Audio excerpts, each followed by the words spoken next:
this off is that I come to the table here as in part a researcher, as in part a former teacher of mathematics who is somewhat aware of the latest statistical obscurities, but I come to you more as someone who reviews domestic violence homicides with a view to identifying those deaths, unraveling them, analyzing them, and then tracing the deaths back to systems to ask key questions about how could we have intervened differently in these cases, and how could we improve our coordination, collaboration, communication to effect social change. I want to say, first of all, that this idea of risk is a relatively recent idea in criminal justice and the provision of state services. It's a recent development, probably of the last 20 to 30 years.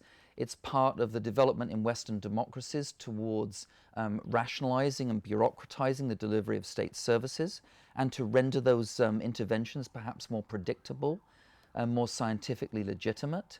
And in that sense, I'm suspicious, and I certainly echo your concerns about standards and standardization and losing that personal touch. So the idea of risk and risk assessment really is connected with multiple agencies trying to work together to assess and pinpoint risk, but also, I think, to assess and pinpoint risk and to triage out the most difficult, most perplexing, potentially dangerous cases, and reallocate resources. So this is also about, not just about the sort of neutral development of sort of scientific interventions. It's about the frugal delivery of state services. So we always have, I think, to be aware of this sort of duality that runs through this work. There's the frugality on the one hand, which some governments seem to like, in a foolhardy way, I think. And then on the other hand, there is this rationalization and bureaucracy, which in some ways, at its heart, has some major concerns with fairness and standardization and better, more detailed delivery of services. So there are a bunch of paradoxes here that we're having to deal with. Women and family members take their secrets to the grave, as do perpetrators. And we often have no way of knowing. So the search for scientific validity in these cases is, I think, deeply flawed. So when I do death review work with communities in the US, often I get a researcher in the audience who'll put their hand up and say, well, this isn't statistically valid, this analysis of 100 deaths.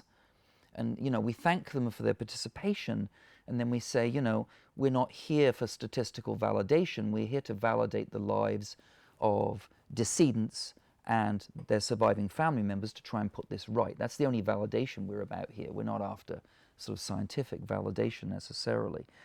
So it becomes very important for us to appreciate that risk assessment is a longitudinal process.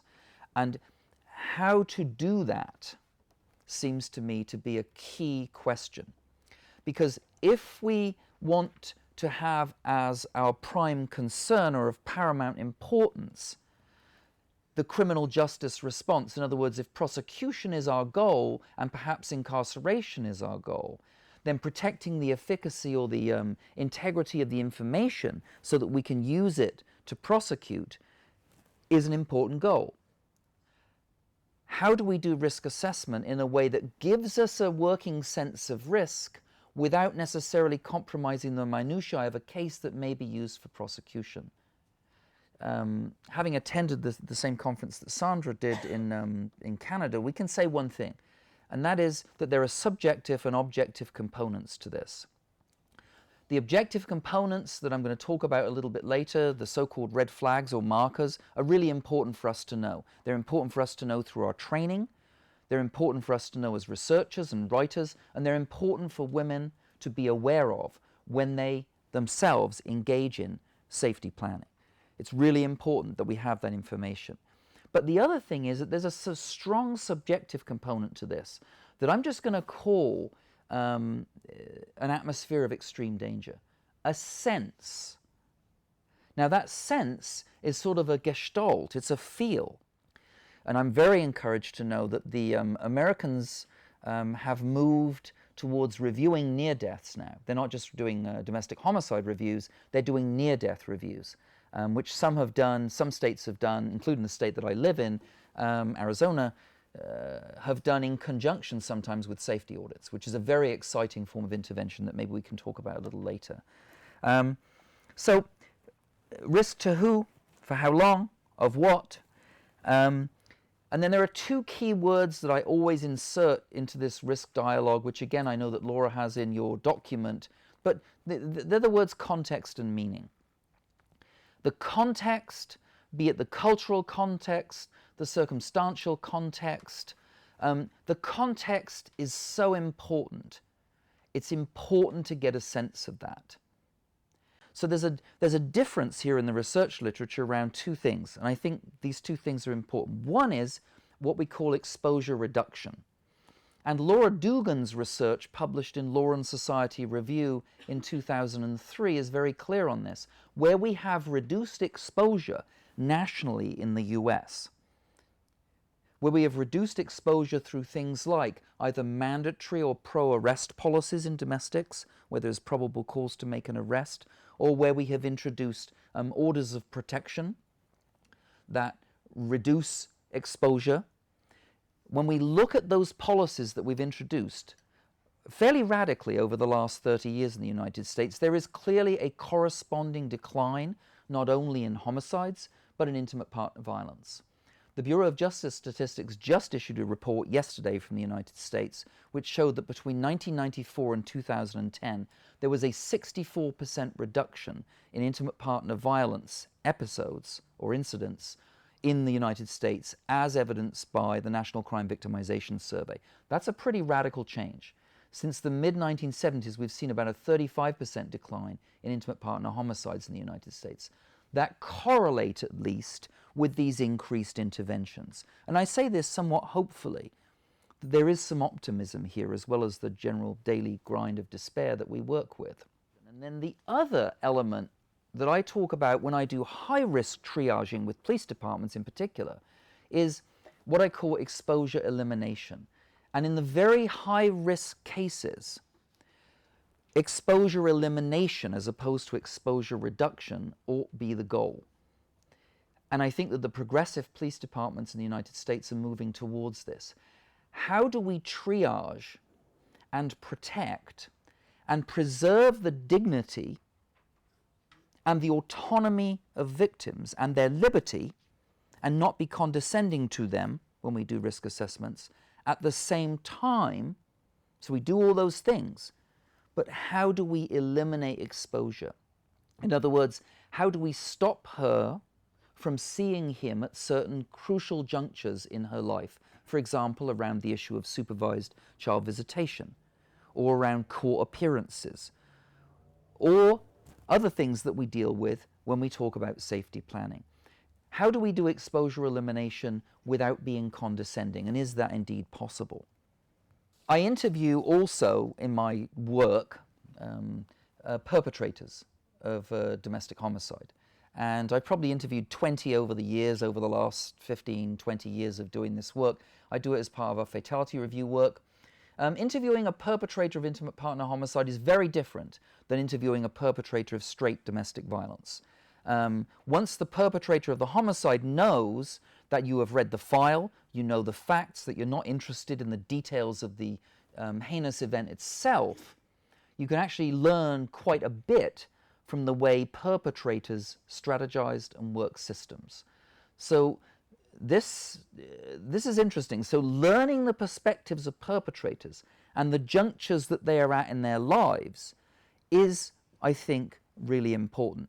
And one thing when I talk about risk markers that I think is very important for us to get at is we need to know what this man's emotional condition is. We need to know if he's suffering from what I call in my writing a state of humiliated fury. Is he so intensely shamed by who he is as a man, by his perception, albeit an inchoate or undeveloped perception, that his masculinity is profoundly compromised? Has he reached a certain level of what I call humiliated fury, where he is ready to discharge or dissipate that humiliation by killing and using acute violence? Let me identify three what I call subjective elements of prior history that I think are important to pay attention to. One is what I call escalation. the abuse increases. The second subjective component of a prior history that I like to talk about is what I call increasing entrapment. She feels entrapped, increasingly entrapped by the life she is living. The third element is what I call twists in the abuse. Something new, something different happens. For example, I worked a case in Florida, a very sad case many years ago now, where her abuser started to come into the bedroom at night, and he would take his loaded gun and he would just put it on the nightstand. That's all he would do. He wouldn't point it at her. He would then expect her to have sex with him. She reported this to her advocate. 3 weeks later, she was dead. This was a change in the abuse pattern. For her, it was chilling, it was intimidating. Was it prosecutable? Probably not. But these are things, and we see this in suicide cases. There is a change, there is a twist in the abuse. There's a change in the emotional terrain. So it requires great perception on the part of interviewers, on the part of call takers, on the part of people who receive calls and dispatch calls for police services, etc. Great perceptiveness. The last case I worked where someone threatened to kill me personally was at my university, and I was working with a woman who I knew was a battered woman. And I got a call on a Friday night, one night in my office, Friday night, sitting in my office about 5 o'clock, and it was campus security. They called me and said, "Dr. Websdale, are you there?" And I said, "Yes, you called my office." They said, "Would you kindly lock your door?" And I said, "Well, yeah, okay, I can do that. What's up?" So-and-so has threatened to kill you and 2 other university professors who were teaching this gentleman's wife. And he was there, he was in the building, he had a knife, blah, blah, blah, and so we locked my door, and, the police got him on the Monday, so it was a tense weekend. But my point is that this woman, who's still living with him today, to my knowledge, was not leaving him. What she had done was she had gone to university. She had changed her direction slightly. And he reads her with enormous sensitivity. Enormous sensitivity and paranoia. She reads him with enormous sensitivity.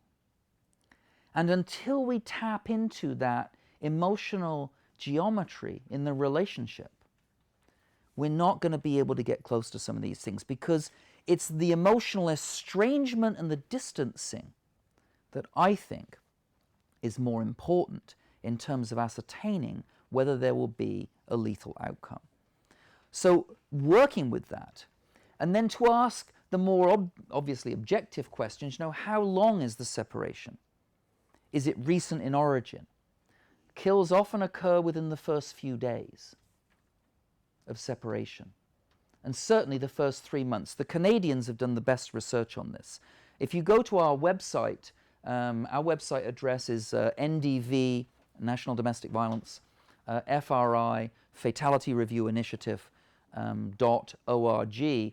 If you go to our website, which I'm very proud of, I have to say we spent a lot of money on the website in the last 2 years, you will see up on the website the report from the Ontario Death Review team in Canada in 2008, and you will see their data on separation.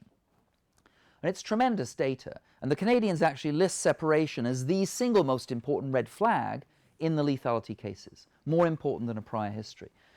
But the timing, they found 45% of their murders occurred within the first 3 months. And within the first few days, clearly, is the most dangerous time. And if you have a high-risk case in the first few days, I cannot tell you, sadly, how many reviews I've done where in the first few days there were recommendations about exposure reduction, but really not effective recommendations about exposure elimination. So let me conclude by saying that the community and interagency developments in the United States in the last, I think, 20 years or so, the fact that we've decided to issue restraining orders and protection orders, make arrests, And you've got to remember that in the United States, the issuance of orders of protection, barring a man from a home, barring a man from his castle, without him being heard in court, in other words, an emergency order of protection, is a staggering constitutional development. The decision to arrest domestic violence offenders is a staggering cultural development.